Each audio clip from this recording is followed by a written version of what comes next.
yo госрегистрге барып яшайбыз, yo мэрияны коридоруга барып яшайбыз. Мамира Абдуллаева Ош шаарынын Ленин көчөсүндөгү 484 дарегинде жашайт. Ал туура эмес токтомдун айынан үйүнөн куржалак калуу алдында турганын айтты.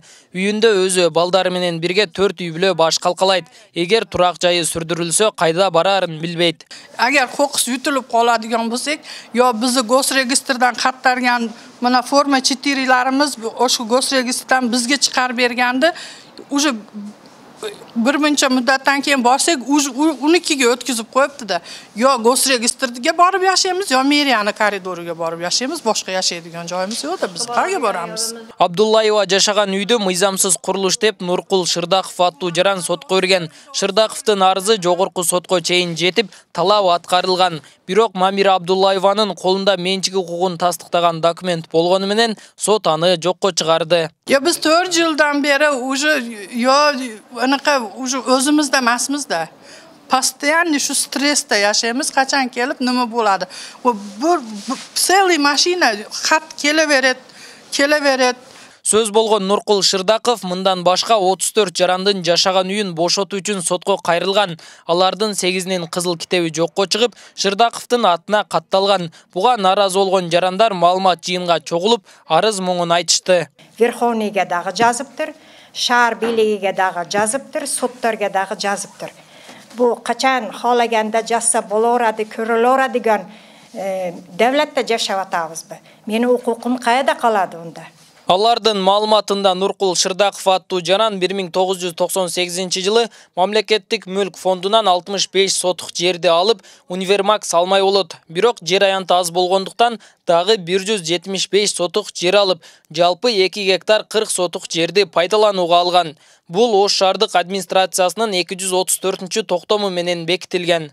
Архитектура сотко келип анықтап бере албайт, 2-4-түн границаларын анықтап бере албайт.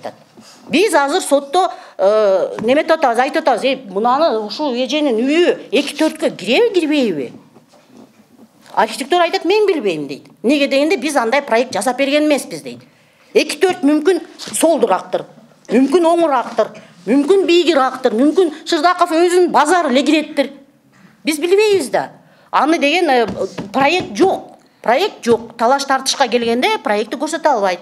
234 токтомдо жерди пайдалануу укугу жазылып, мөөнөтү көрсөтүлгөн эмес. Токтомдо 2 гектар 40 сотук жерге үйү кирип калган жарандарга компенсация берүү маселеси каралган. Мындан сырткары Нуркул Шырдаковго Ош шаарынын 3000 жылдык мааракесине, тактап айтканда 2000-жылга чейин универмагды куруп бүтүрүү милдеттендирилген. Жарандар универмаг салынбаганын, компенсация алышпаганын айтышты. Otam 1976 yılı 17 Ağustos'ta olamdan ötüp gitse 78 tırılıp gelip kompensasiya aldı mı dep men jinde aytışıp kettim, kızık. Düşpeyt. Niye UKMK özünün basını berбейт буга? Biz sottu kütküle degen jokpuz go. Biz baa bергиле деп атабыз го жөн эле. Баа бербей атышат. Баа бербейли ошо соттун чечимин күтөлү деп. Өзүң бааңы бере бер, өзүңүн полномочия функцияң арасында баасын бере бербейби? Прокуратура өзүнүн баасын бере бербейби? УКМК өзүнүн баасын бере бербейби? Мэрия өзүнүн баасын берди. Шырдаков менен байланышууга мүмкүн болбоду. 34 жарандын биринин маселесин Ош шаардык сотунун судьясы Данияр Өскөнов карап, тийиштүү документтер болгондуктан кызыл китебин жокко чыгарганын билдирди. Алдыда дагы сот отурумдары болгон үчүн интервью берүүдөн карманды. Айтат да, совет көсөм мында интервью берип тургум депчи. Сен номдо материалды барып косын депчи. Болбой калат да. Анан бул чечим боюнча 2022 караган экен, 22 ишине материалдара карап чечкен экен да. Демек ошондо сиздин эмеңизде далилдер жеткиликтүү болгон экен. Жеткиликтүү болгон, ошо жеткиликтүү болгон үчүн карап да. Мамлекеттик каттоо кызматы Шырдаковдун атына 2 гектар 40 сотуктун ичинен 8 жер тилкеге кызыл китеп жасап берген. Андан сырткары учурда 3 тилкени каттоодон баш тартып жатышканын билдиришүүдө.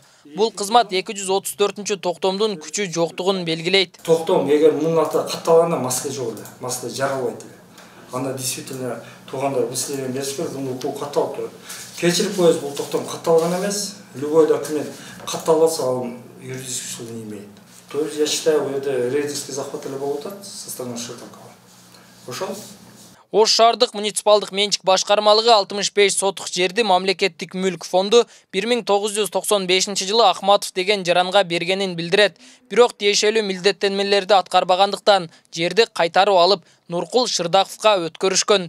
Бирок Шырдаковда милдеттенмелерди аткарган эмес. Мындан улам Ош мэриясы жерди кайтарып алуу иш-аракети болуп жатканын билдирет. Бұл тоқтамдың негізінде жерді пайдалануына қарата мемлекеттік акт берілген. Бұл жерді пайдалану жөнінде мемлекеттік бұл жеке меншікті анықтабайды. Бұл жерде жеке жарандың қызықшылығына жерділке ол болса бұл жарандардың жашап тұрған үйі ешқашан компенсация төленбей тұрып изъятие болуш керек эле. Аз біз берсек деле ушуну жокко чыгарып беребиз, адамдар берсе предмет спор бирди. Биз муну азыр доonu таанып турабыз. Буга чейинки медиага берген интервьюларында Нуркул Шырдаков өзү жерге карата кызыл китеби жок экенин, көк китеп алганын айткан. Бирок 2 гектар 40 сотук жер анын менчиги экенин, ошондуктан жогорку сот моюндады деген жооп узаткан. Нургелди Каныбек уулу, Алишер Муса Жалил уулу, Медиа, Ош шаары.